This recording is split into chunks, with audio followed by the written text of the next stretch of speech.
Oh, now we're streaming live. So. Yep. Okay. I think I'm going to go ahead and get started and let everyone in here.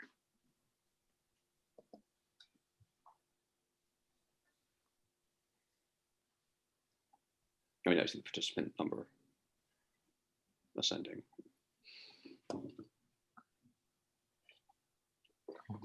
All right. So we'll let everyone trickle in here.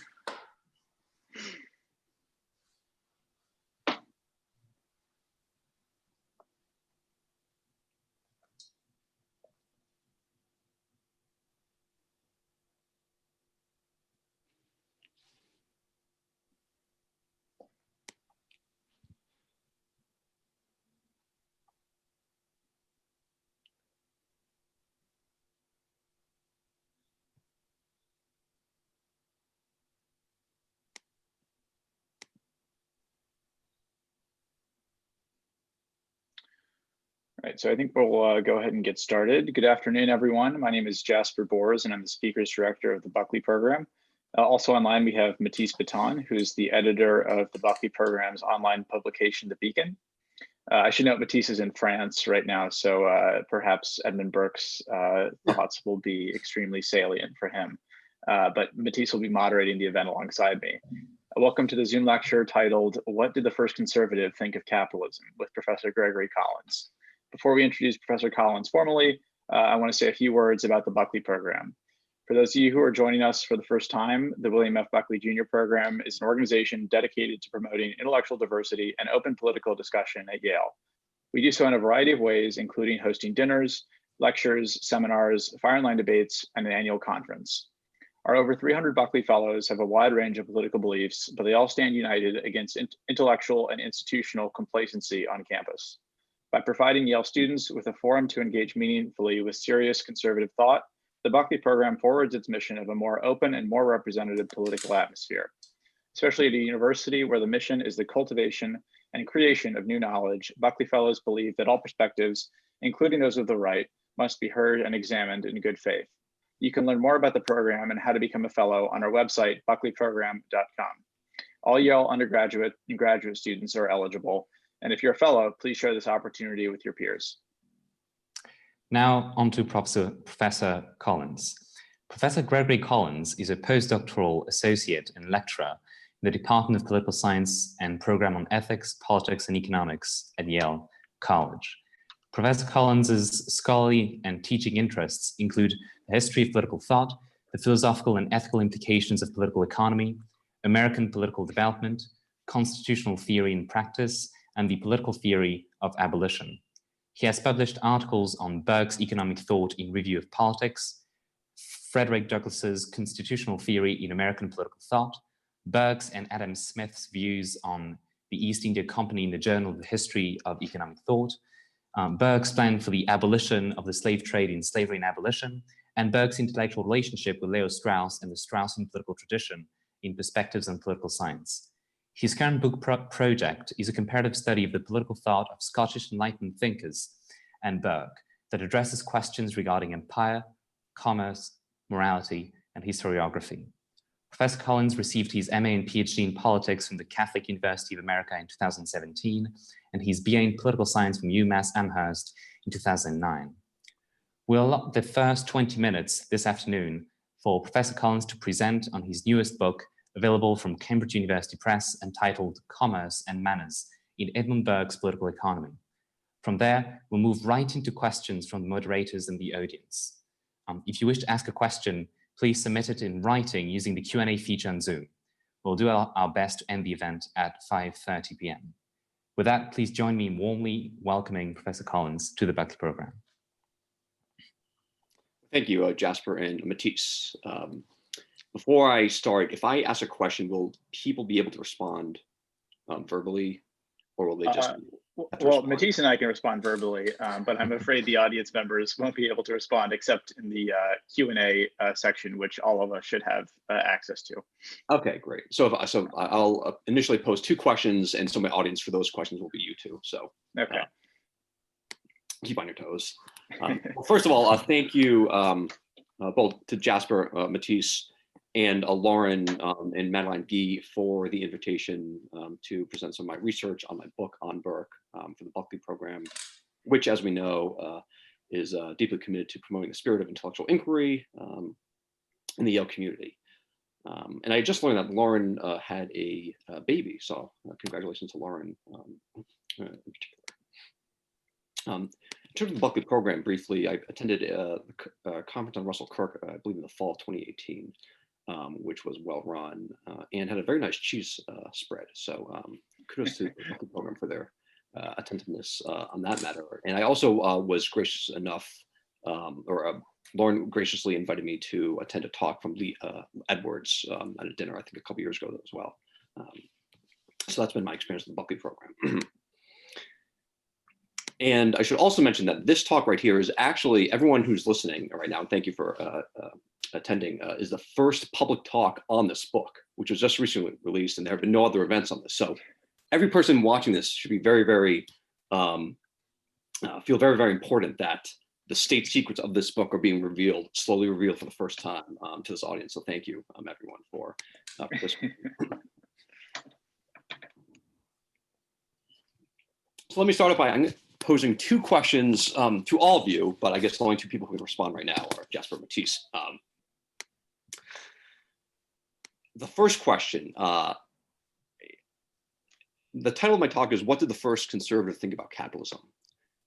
Now, what is problematic with that title, which I consciously chose, in terms of anachronisms or phraseology that relates to Burke's time or does not relate? Conservative, the terms conservative or capitalism weren't really in use in the time period in which Burke is writing. Yes, very good. And I did not plan that question beforehand. That was Jasper all on his own. Yes, the term conservative was not around in Burke's time period, and the term capitalism was also not around. Those terms, conservative, emerged in response to the French Revolution. Capitalism, with the ism suffix, emerged in the 19th century, actually by opponents of free market activities. But I chose that title, the provocative title for my talk, because it hints at the underlying motivating impulse of the book project, which was to explore how Edmund Burke, who is considered to be the first conservative, and this is room for some debate about whether he was conservative or not, or proto-conservative or proto-liberal. But what did Edmund Burke think about what in his time period was considered to be proto-capitalism, market-based activities? And how did he understand the relationship between these market-based activities and the broader social, institutional, and religious order in early modern England? And what do those insights convey about the general impact of relationship between ethics and economics in modernity? So today I'm going to provide some brief remarks on some of the key themes of the book, which, as Jasper mentioned, is available for purchase on Cambridge University Press's website for a 20% discount in the spirit of capitalism. Buy all the copies that your means permit.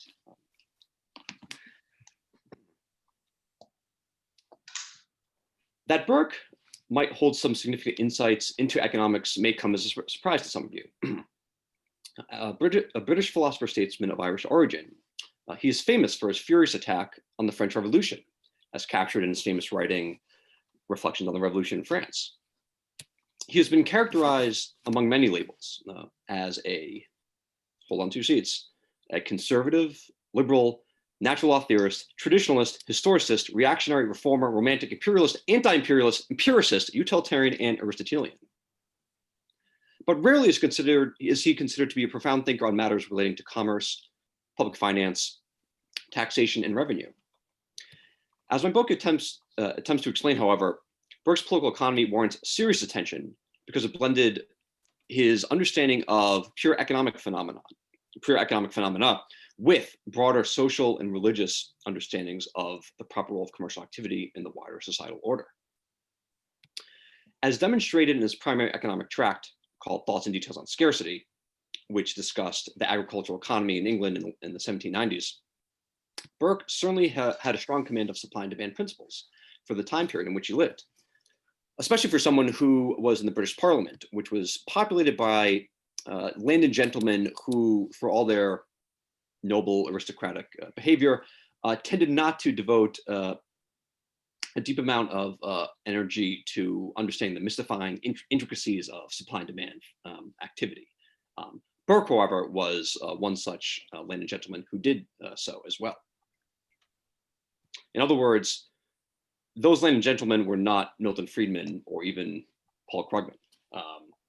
But Burke, for his time period again, studied political economy with a heightened seriousness. Yet there can be no greater mistake into thinking that Thoughts and Details on Scarcity, which again was his primary economic writing, captured the full range and depth of his understanding of political economy. In his many speeches and writings on the subject, Burke did not isolate these matters from their wider ethical and social contexts, but rather synthesized them in a way that reflected an unusual, enlightened comprehension of the relationship between ethics and economics that is worthy of our attention today. In the end, by taking into serious account Burke's political economy, we will be aware of both the strengths and the limits of commercial society, transactional exchange, and become more aware of the possibilities to harmonize the pursuit of profit with the ethical preconditions of freedom. For Burke's economic thought offers a mediating path forward for commercial society that retains the fruits of private market exchange while protecting against its baser defects, thereby providing timely lessons about the possible unity between liberty and virtue. And so in my time here, I will first discuss Burke's defense of a free grain trade in Thoughts and Details on Scarcity, and its understanding of the limits of the human intellect in coordinating economic affairs. And then I will broaden our perspective to study his understanding of how his economic activity related to his broader social comprehension of civilization. Burke supplies his most powerful statement on the principles of his political economy in Thoughts and Details on Scarcity. In the writing, Burke expresses vehement opposition to state interference in the domestic provisions market, which is dictated by the grain trade.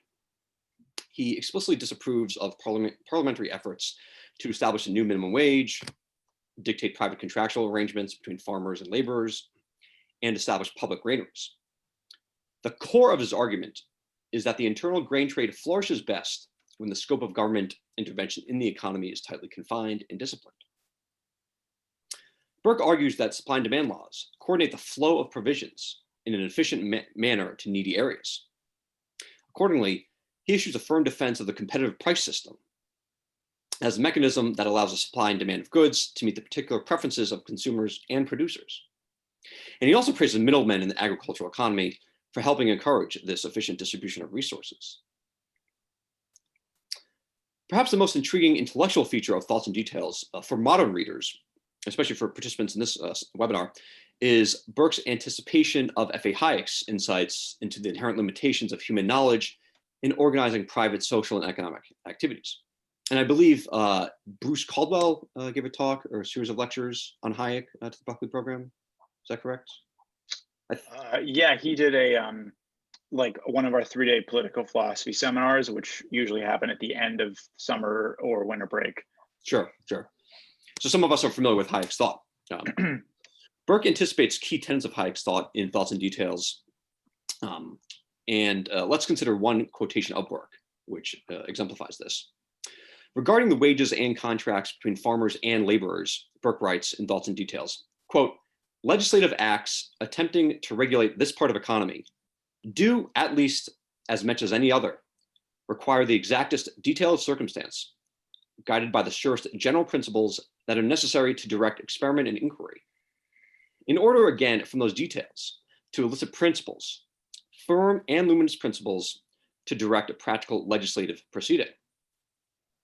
In essence, for Burke, the rigidity of legislative mandates could not capture the heartbeats of experience in social and economic affairs, fluid and intuitive agreements, practices, and understandings between flesh and blood human beings.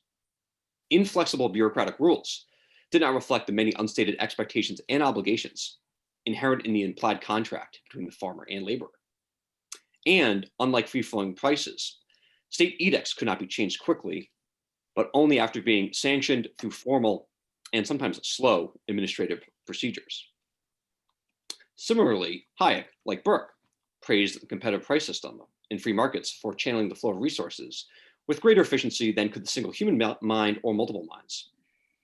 Hayek's endorsement of market prices, as we know, is part of his broader defense of market competition, in which he argues that theoretic rationalism could not fully comprehend the complexities of private market activity that, underpinned by the rule of law, produced a largely self-regulating harmony.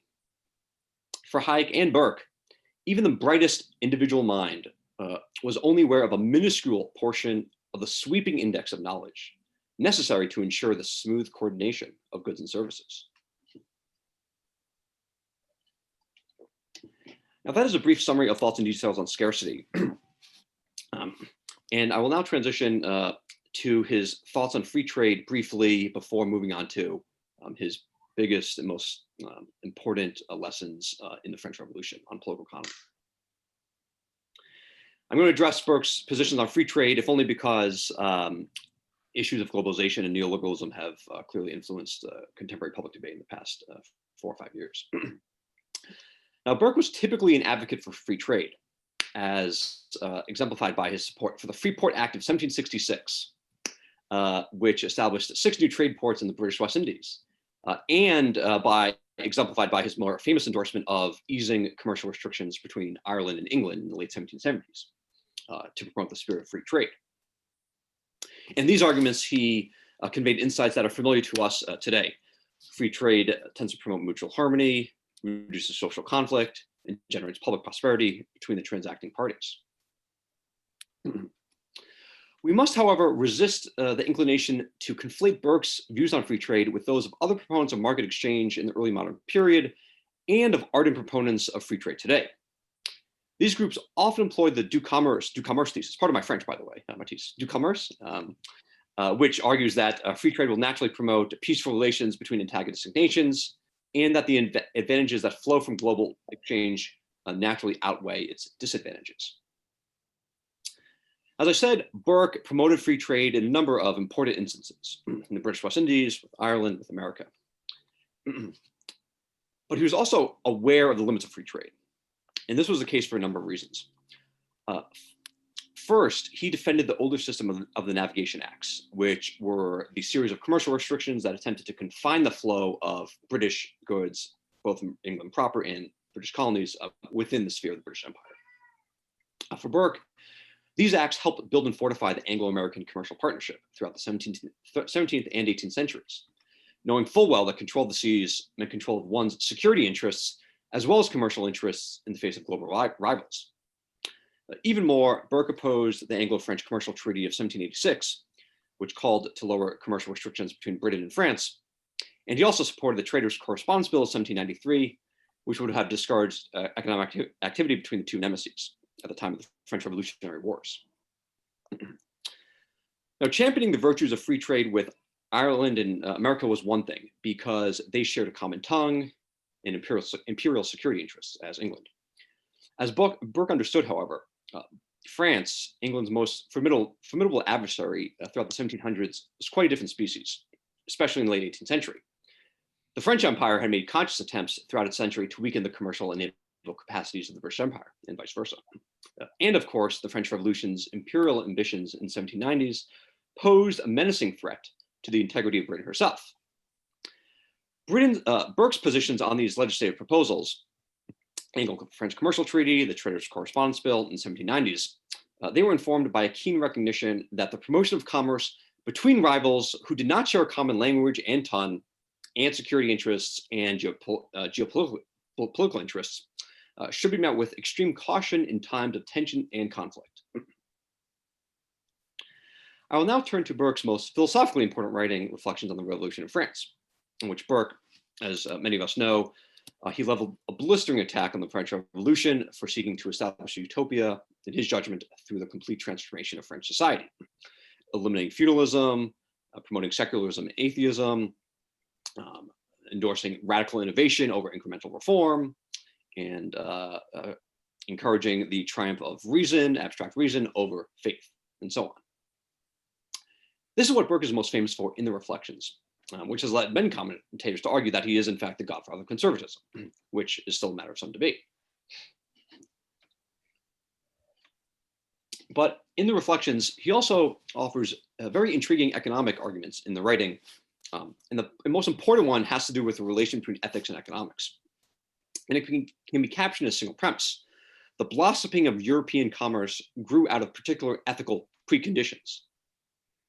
Before proceeding, allow us to consider a famous sort of alternative view that's influential from the early modern period through today. You'll see these arguments. The advent of classical liberalism and the Enlightenment set the conditions for the birth of commercial dynamism. Modernity's emphasis on individual economic rights, its removal of stigma from profit-making, the decline of the Catholic Church, reflected a changing Western attitude increasingly tolerant of business and financial activities. The departure from traditional morality and religious dogma, and the subsequent embrace of market liberty laid the path for economic prosperity. And the promotion of commerce had civilizing effects on mankind. Commercial activity made people less barbarous and more conducive to peaceful relations. In the Reflections, as J.G.A. Pocock, a famous intellectual historian, has made note of, Burke challenged this causal historiography of the Enlightenment. He wrote, "If, as I suspect, modern letters owe more than they are always willing to own to ancient manners, so do other interests which we value as full as they are worth. Even commerce and trade and manufacture, the gods of our economical politicians, are themselves but creatures, are themselves but effects, which, as first causes, we choose to worship. They certainly grew under the same shade in which learning flourished. They too may decay with their natural protecting principles." Now for Burke, these natural protecting principles were the spirit of nobility and the spirit of religion. In other words, in his view, the ascent of material riches was the delicate product of an underlying moral, religious, and constitutional order, a belief consistent with his contention that the landed aristocracy was the anchor for the growth of moneyed and commercial prosperity, and therefore should predominate in Parliament. Therefore, public opulence derived not simply from the wheel of exchange, but from a prior code of manners. This argument is the ethical core of Burke's philosophy of political economy. He takes this one step further. Civilization, broadly speaking, ultimately endured because of man's pre-commercial social attachments such as love, trust, and obligation, not simply because of transactional exchange.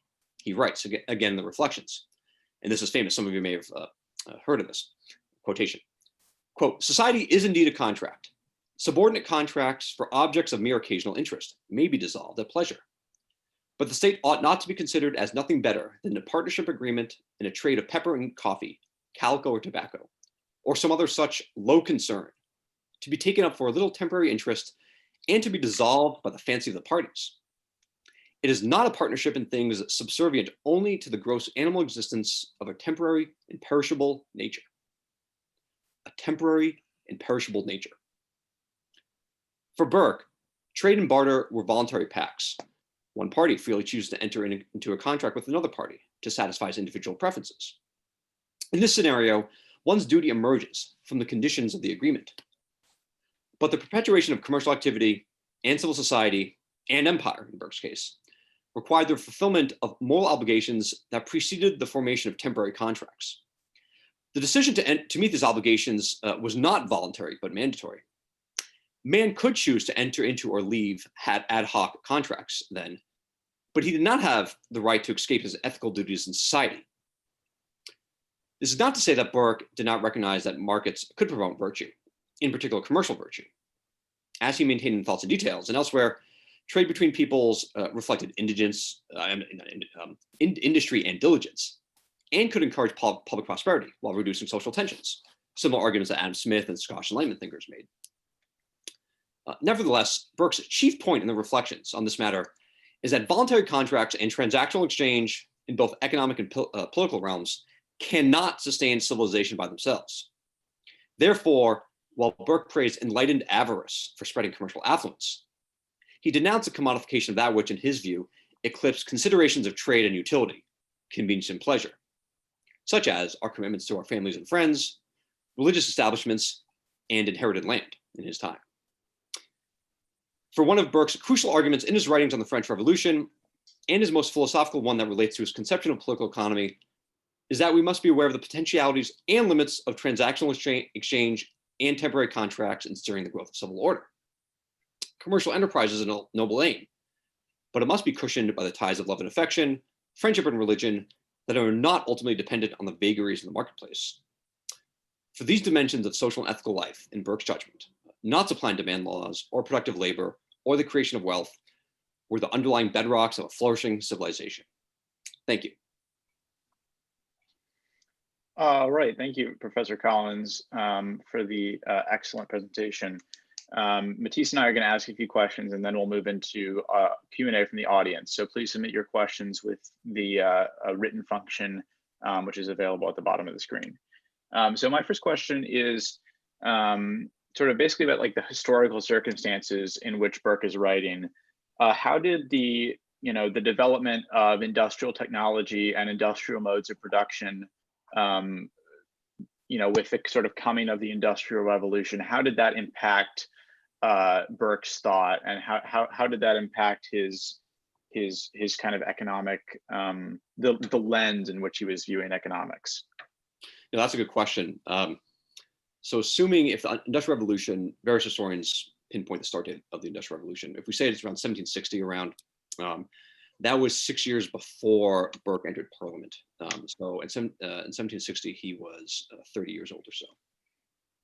So this was a clear, unavoidable development of European economics and England's economy as well. Given that, even when he was writing Thoughts and Details in the 1790s, England was still largely an agricultural-based economy. And so those reflections, which were, again, was his primary economic writing, still was confronting primarily agricultural matters on the farm, relations between farmers and laborers. In terms of industrial production, this is a good question, because I've wondered whether Burke would have reframed his thinking if he had lived deeply into the 19th century, in which the modern factory system really emerged, and concerns about socioeconomic disparities, the conditions of the impoverished class, really became conscious aspects of public debate. In terms of industrial production, he did not denounce that. There's an instance in which he praised children for being useful hands for the parents in smaller factories,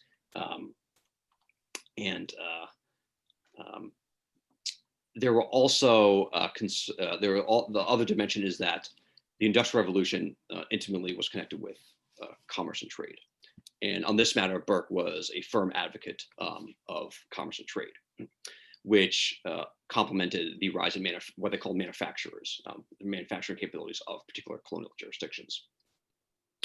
He was a defender of this, and he did not feel like this was a lamentable development of England's economy at that time. But, and this what distinguishes his thought from many proponents of market exchange today, I've found, is that he did not accept the growth of industrial production, manufacturing production, agricultural production, commercial activity and trade. He valued those below the importance of religion, the nobility, and other indispensable preconditions of England's commercial economy. For instance, in the 1790s, he wrote a number of our letters, Thoughts on the Regicide Peace. And if we if we harmonize that with Reflections on the Revolution of France, his argument is that if we're going to defend Britain, we're not simply going to defend our commercial interests. We're going to defend our honor, we're going to defend our integrity, we're going to defend our unique British constitutional arrangement, which was not prone to the radical abstractions of the French Revolution. If that protection meant that we will not fully maximize commercial activity to the fullest extent possible, which again was intimately related to industrial production, then he thought that was a necessary trade-off in the face of what he thought was an existential danger, the French Revolution. And that's why, for instance, in his Traders' Correspondence Bill, he argued that even if that bill decreased economic intercourse between Britain and France, that was a necessary measure at the time in order to retain the British people allegiances to their home country, as opposed to engaging in economic activity with France. Thank you, Professor. My first question is about Burke's speech on the 1783 East India Bill, also called Fox's East India Bill. The speech shows that having earlier defended the chartered rights of the East India Company against efforts to bring it under greater control by the British government, Burke changed his mind and later advocated stripping the company of independent power to govern the parts of India that it controlled. Among other arguments, Burke cites his fear of private interest obtaining more political power than nation states and governments. He also defends the concept of national sovereignty against the grip of a profit-making mindset that he deemed responsible for bad governance in India. For example, he writes, quote, "The East India Company was formed on principles the very reverse of those of the Great Charter." He's talking about Magna Carta. Magna Carta, he goes on, is a charter to restrain power and to destroy monopoly. The East India Charter is a charter to establish monopoly and to create power. The two are irrevocably opposed, end quote. So sorry to be slightly anachronistic here, but there have been recently calls to regulate or break up the monopolies of large tech companies. Do you think that Burke would have been sympathetic to these efforts to restrain the political power of the corporate sector? Or can we consider that the speech on this particular bill was just kind of issue-specific stance? Yeah, that's a good question also.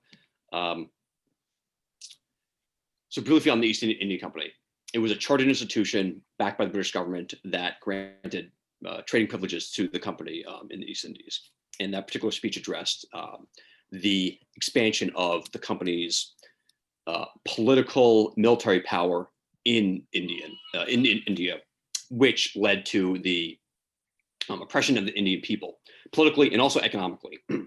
The original purpose of the company was to expand the commercial interests of the British Empire. And one reason why these institutions did receive charters is because that at that time, it's hard to imagine today, at that time, trading in far off distant lands was a risky enterprise. There was no guarantee that you would keep your life traveling to or from these distant lands. So for Burke, this was one instance in which he did defend sort of a state monopoly on a particular commercial activity.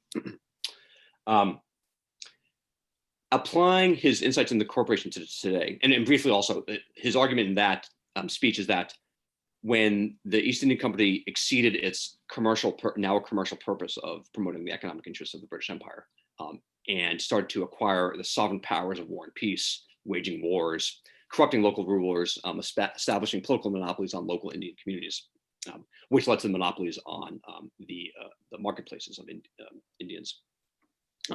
He thought the company should revert back to its original commercial purpose, trade in India while relinquishing its political administrative affairs with greater oversight from the British government. Applying his insights into the company to today.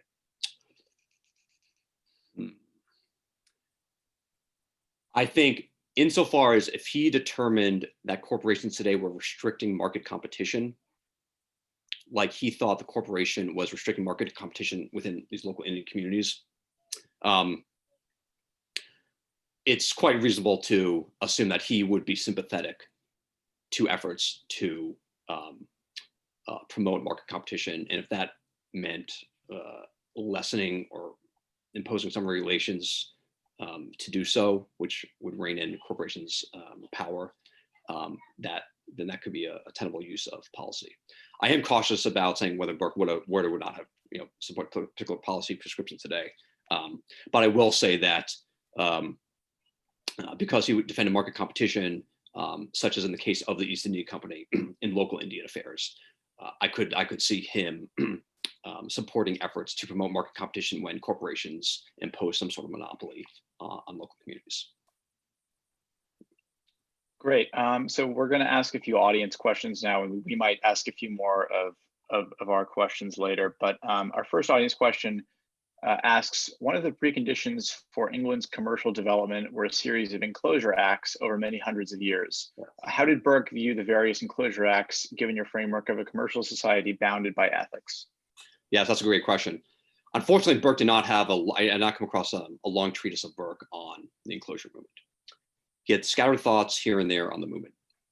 Also, on a brief, interesting biographical note, in a biography or in a description of England estates, it noted Burke's estate was, or hinted at, that it was developed by virtue of some enclosure activities as part of the larger enclosure movement. Now, enclosure, which was you establish title of the property, fencing off a particular area of land, it has been accused of depriving the poor of landed property rights and enhancing the power and privilege of the landed aristocracy. Burke thought that this movement, he did not denounce it, he defended it with caution. He said, as long as the movement was transparent and impartial, it was an appropriate use of, it was appropriate development. He indicated that it was liable to abuse, and these comments come out in some letters he wrote on a dispute over the idea of a dispute over property rights in the 1760s. And so he provided brief remarks on enclosure. And this is where he says that as long as the movement was transparent, impartial, out in the open, then it was a tenable exercise of power. He also identified the enclosure movement with the growing economic prosperity of England. In one of his letters on the Regicide Peace in the 1790s, he included a chart that showed that even during the French Revolutionary Wars, the enclosure number of enclosures expanded each year. This is in the early to mid 1790s. And so he thought this was an indication of England's prosperity. And he thought that as long as it was not abused, then it was an appropriate development. Now, Burke is certainly liable to criticism in this regard. Was he blind to the negative effects of enclosure? Did it lead to mass urbanization, which led to social problems that we associate with the urbanization process of early modern Europe? Certainly, he's liable to those criticisms. We have an audience question about the relationship between his biography and his thought on the economy. Did you uncover evidence that Burke's purchase of a farm and his subsequent hands-on and management activities at his farm affected his views on the importance of landowners to Britain's governments? If so, what in your view was the effect of such farming activities? Yeah, absolutely. Burke was a farmer, so he was not just simply theorizing on farming. He was an actual farmer. And thoughts and details on scarcity, in fact, he not only displays an impressive knowledge about agriculture, but he also was discussing briefly how he actually traded in the marketplace. So he's a farmer, he was also a trader as well. As I outlined in one of the early chapters of my book, provides a brief biographical account of Burke with focus on matters relating to political economy. And one of those areas of focus was his experiences as a farmer. I conclude that it's hard to avoid the conclusion that his experience as a farmer did not inform his interest in and understanding of agricultural economics at that time. And for instance, relations between farmers and laborers. He was known as a judicious farmer, open to innovative agricultural techniques, deep plowing. For instance, I will not claim to be an expert in agriculture, but he had a reputation in his local community for his knowledge on efficient agricultural practices. Secondly, he was also known as simply a caring, humane person, and so the relations between himself and his laborers and his tenants were biographers describe them as a compassionate, warm, supportive, and his relationship with his tenants and his laborers reflected the idea of noblesse oblige, the idea of a trusteeship, the idea of what Burke is famous for, as social hierarchy. For him, those with power and privilege, including himself, even though he was on the lower end of the landed gentry, even those with those power and privilege held moral responsibilities to those of local social orders who did not have the privileges that someone like Burke did in those higher up in the social hierarchy. Therefore, we applied that insight to his understanding of agricultural economics. The farmer and the laborer, there was this implicit contract that demanded particular duties to be fulfilled in agricultural employment contracts, such as those related to diligence in the industry and the promotion of profit. If we broaden our gaze to contextualize this in his understanding of ethics and economics, this contractual relationship operated in a broader religious, in his case, Christian Anglican context. In Thoughts and Details on Scarcity, there's a brief remark that if supply and demand laws don't meet the preferences and desires of consumers, then that's where he falls out of supply and demand laws and falls into mercy, which is where charity, which is a moral obligation, comes into play to offer charity for those in need. So I could easily see his experiences as a farmer himself, as a trader, informing his insight into agricultural economics in England.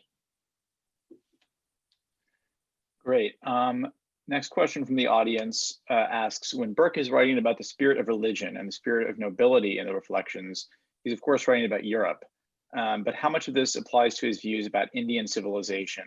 It appears to me that, not me, but the asker of this question, that similar and related arguments appear in his writings and speeches on India. Yes. It's actually interesting, the intriguing harmony, and I mentioned this in the book, between his critique of the French Revolution and his critique of British India. In both cases, settled traditions, customs, the landed aristocracy in both cases, even though they had different religions, those were uprooted and unsettled by the aggrandizement of political power and the moneyed interest. Burke is famous for critiquing the moneyed interest in the Reflections on the Revolution in France, which was encouraged by creditors who basically were bankers of the French government and who provide speculation and credit in order for the French to wage wars and to conduct its government operations. Burke was also worried about sort of a sense of a moneyed interest in India, in which speculation and local rulers were bought off through crop contracts and such. So his argument of Reflections can be applied to India. India and France were certainly not synonymous, but the whole idea of how the arbitrary expansion of authority, unsettled landed aristocracies, unsettled religion, provoked speculative enterprise, dissolved ancient customs and traditions into transactional relationships. That those common threads connect the French Revolution to India. In addition, Burke was an Anglican, adhered to the Church of England.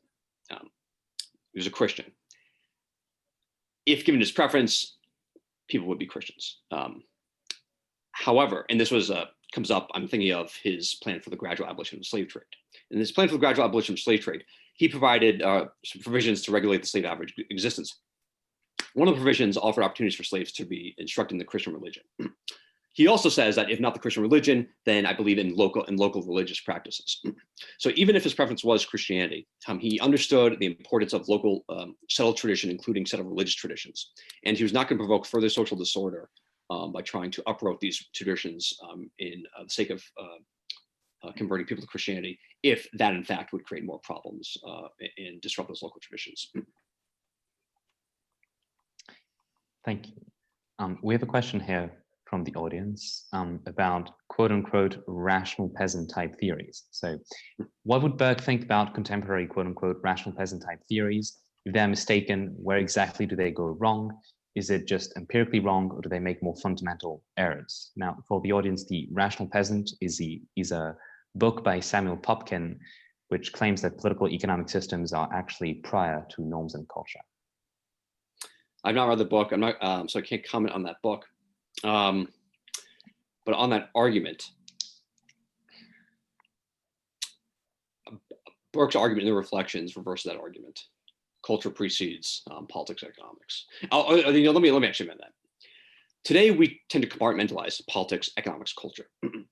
So the argument for Burke that the ethical foundations of pre-commercial Europe established the foundation for the advent and expansion of the modern commercial economy. That was his argument. But Burke tended not to compartmentalize and impose sharp distinctions between politics, economics, culture, society, religion. In fact, one of the distinguishing features of his thought is that these elements were part of a sort of mosaic of the human experience that could be integrated, synthesized, harmonized to promote both order and prosperity. For Burke, and he didn't use, the word culture wasn't really used around back then. But if we use that word, culture included politics, such as the constitutional traditions of Great Britain, the civilizing process of Britain before the 18th century, and the development of, let's say, primogeniture and entail laws of inheritance that emerged throughout the time. And he also, Burke defended these laws when they were under attack in the late 18th century, because he thought that these provide an element of permanence in families that allowed for moderation and stability throughout generations. So for him, I don't think he would even distinguish between culture on the one hand and politics and economics on the other hand. Great. Next question from the audience asks, or says, Burke was involved in debates involving issues that would eventually lead to the passage of the Corn Laws. What was his position in these debates, given some of his theories on political economy? That's a good question. Burke helped pass an influential Corn Law bill in the early 1770s, which retained the bounty on corn, but lowered the duty at which I believe it could be prohibited. So he was not advocating for a free foreign corn trade, but he understood the limitations of the corn trade and the meddling approach at which the Corn Laws were implemented throughout the 18th century. And this is a particular point of debate starting in the 1760s and 1770s throughout the 18th century, because there was this dispute about whether the Corn Laws providing corn bounties for export, whether it contributed to the rise or decrease of grain prices over time, and whether it benefited the landed interest, the consumer interest, et cetera. And so for Burke, he did not advocate the immediate abolition of these Corn Laws, but he was responsible for amending them in the early 1770s, which lowered the rate at which exports could be permitted. Another question. Given how globalized and secularized our society has become, how can we apply Burke's emphasis on pre-commercial institutions and the ethical considerations that stem from them to our contemporary circumstances? Can you repeat that one more time? Yeah. Given how globalized and secularized our society has become, how can we apply Burke's emphasis on pre-commercial institutions and the ethical considerations that stem from them to our contemporary circumstances? That's a good question as well, and it's a difficult one. One reason why Burke is difficult to understand, particularly from an American perspective, is because he defended a national state establishment of a church. For instance, he defended the landed aristocracy, laws of inheritance. As Americans, we tend to sort of repel against the whole idea of a nationalized church, as opposed to state established churches at the time of the American founding. We also tend to we are uneasy with the whole idea of a hereditary aristocracy receiving certain privileges throughout the generations. So on one level, it is not a natural fit with the American experience. If we apply those insights into globalization and secularization, I think it's safe to say that he would be worried about the increasing secularization of society.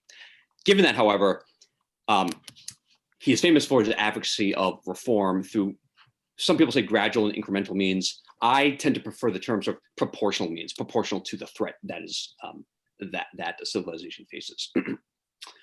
Even with the increasing secularization of society, Burke, I suspect, given those sort of incrementalist, gradualist inclinations, proportional to the threat, proportional to the problem that seeks to be remedied,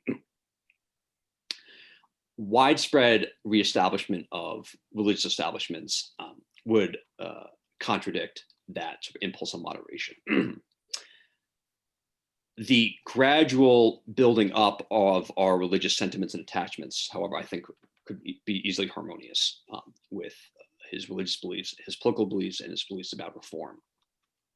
On the matter of globalization, this is a tricky matter. On the one hand, Burke was a robust defender of the British Empire, the British people. And this comes out most clearly during the French Revolution in the 1790s. On the other hand, scholars have noted his sort of cosmopolitan sympathies, in the sense that he recognized the common human attachments and common human ground that bound all human beings together, regardless of religion, race, geographical area as well. And this is, in some ways, is not surprising, considering that the British Empire's wide scope has expanded throughout many colonial jurisdictions, spanning from India to America to the West Indies. So I don't want to say, Burke is a globalist, using that word, advocacy of globalization. I would say that, consistent with his understanding of sort of that common human attachment purpose, there was a common humanity that linked all men and women together. That was a starting ground on which to analyze whether one should promote what today we consider to be the globalization process. He would be highly skeptical, I think, of imposing, and this is consistent with his views in the French Revolution, imposing a rigid, uniform approach on these different cultures with a common human ground. And in that sense, insofar as globalization does seek to pose a rational conception of a free commercial liberal order on a people, I don't know if Burke would be keen on that approach. Given that, as I discussed earlier, he did attack the East India Company for corrupting the supply and demand principles of the local Indian economy. But for him, that the preservation of market economies in India was attempting to sort of revive this flourishing Indian economy before the East India Company attempted to overthrow those principles through monopolistic practices. So this was not a radical innovation. This was sort of a return to Indian affairs before the company expanded its power. I should also add that Burke's portrayal of a rapacious East India Company oppressing Indians has been questioned by some scholars who poke holes into this black and white scenario. But for his point, again, returning market principles to India was a return to the Indian affairs before the company. So this was not a radical approach. Insofar as that approach would revive market principles in particular communities throughout the world, and that would be consistent with Burke's understanding. However, enforcing, let's say, a uniform capitalist marketplace approach on societies which did not have those traditions, I suspect you'd be suspicious of that attempt, especially if it was done in a sweeping, immediate manner. Great. Our next question, short and to the point, asks, how did Burke's ideas influence the actual adjudication of commercial and financial disputes? I assume that the question is referring to in parliamentary debates, but I guess that'll be my premise. Yeah, I would assume in sort of matters of public finance in Burke's time. Yeah. So first on commercial matters, and this is a good question for historians. He was one of the architects of the Free Port Act of 1766, which established free trade ports in the British West Indies and enhanced commercial activities between the British traders and Americans. So he had the direct hand in that. And this was in 1766 when he first entered Parliament. Two, he was the most passionate advocate for Irish free trade in the late 1770s between Ireland and England. And those measures were watered down to Burke's dismay, but he was a leading proponent of those measures. Also, not many people know this, he was primarily responsible for helping overturn statutes that banned the middlemen trading practices of, they were called forestalling, regrading, and engrossing, which were practices in which middlemen would buy up corn and then resell them on the market. Today we consider this sort of middleman activity. You purchase products from a producer and then transfer them to a different market for a higher price for consumer purchase. This law and this practice was stigmatized throughout the early modern period for reasons that today we are familiar with. It reflected price gouging, greed, avarice on the part of middlemen. They didn't really transform the product; they just moved from one place to the other. So they didn't add any tangible value to the product. As we know now, as Hype was fond of pointing out, that middlemen actually do add value to the product by simply the transfer from one market to another. Burke, in the early 1770s, was responsible for providing leading arguments to overturn this law in the British Parliament, and they were overturned.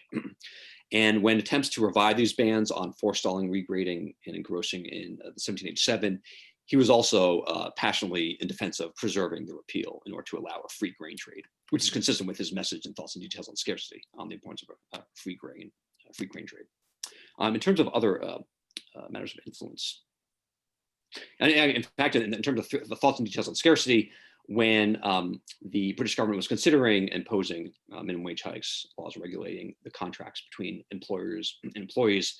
It was read by high public ministers, and they dropped the proposal to impose these regulations. And by this time, Burke had retired from Parliament. So, big point.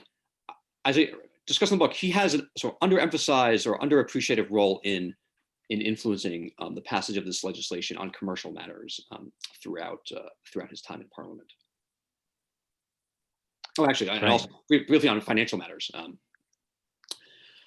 He had a great speech called "Speech on Economical Reform," and this was in 1780, when he proposed a vastly detailed program of reform to sort of purify the British government of the corrupting influence of the crown, tighten the administrative capacities of the government, what today we consider to be eliminating waste, fraud, and abuse in government, strengthen parliamentary control over matters of finance and taxation, and some of these in these measures, which were later passed, they were responsible for eliminating many offices of the British government, which is a testament to Burke's effort on this matter.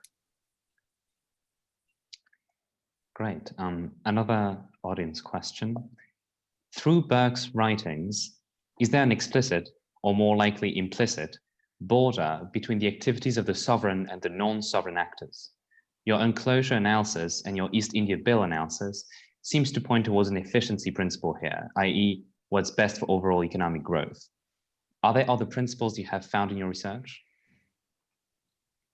So I'm hearing two dimensions of that question: the difference between sovereign and non-sovereign actors, and the efficiency principle, that which promotes efficiency is the most desirable action. In terms of the second principle, that is not the ultimate standard that he used for judging the merits of public policy. And I want to emphasize, because his thought was very comprehensive, it integrated many elements of human activities, economic activity, religious activity, social activity, institutional activity, constitutional matters. He tried to integrate them into a broader whole. For him, efficiency was important in order to spur public prosperity, arguments that we're familiar with today about the importance of the creation of wealth. This was not as important as preserving religious establishments, the religious attachments of a people, and the social attachments of the people. One of his main arguments and reflections is that these attachments within admittedly a social hierarchy, chivalry, respect for the opposite sex, are obligations to our fellow neighbor that exceeds utilitarian exchange. These were more important than efficiency, utilitarianism, whether in political or economic realms. Efficiency was important and should be pursued as long as these broader social attachments, institutional foundations, religious establishments were preserved. If efficiency and utility disrupted, unsettled those settled practices, then he opposed them, as well as he would oppose efficiency principles of wealth creation, let's say, as I discussed, on matters of foreign affairs, national security issues, such as during the French Revolution. And so today, I guess, one of those lessons on that matter is that we tend to elevate efficiency, productivity. This is both conservatives and liberals. And conservatives, I find, are increasingly critical of this argument.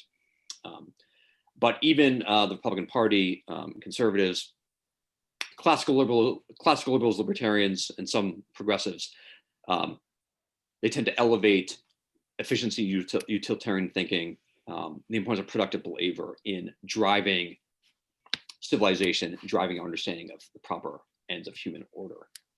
For Burke, he was very careful not to go this far, which is why he prioritized religious faith sentiment over economic activity in his vision of the ideal political order. All right, perhaps our last question for today asks, why has Burke's thought been attractive to thinkers across the modern political spectrum, conservative, liberal, and even mild socialist? That's a good question. My first answer to that question is that maybe Burke was not a conservative. So if Burke was a reactionary conservative intending to preserve the social hierarchy, then how can those who want to topple the social hierarchy get on board with this program? Perhaps that's because, in fact, as Yale's David Bromwich in the English department, he's a great Burke scholar, and he argues that Burke was not conservative; he's a liberal. If so, then if Burke was not conservative, and if he had liberal persuasions as well, then he did sort of attract this ecumenical group of followers that could get on board with many aspects of his thought. For instance, his cosmopolitan sympathies, his defense of the oppressed Indians, his defense of oppressed Irish Catholics. Now, I don't want to limit conservatives and say they're not worried about the oppressed, but insofar as the caricature version of conservatism is that they intend to preserve privileges at the expense of the lower orders.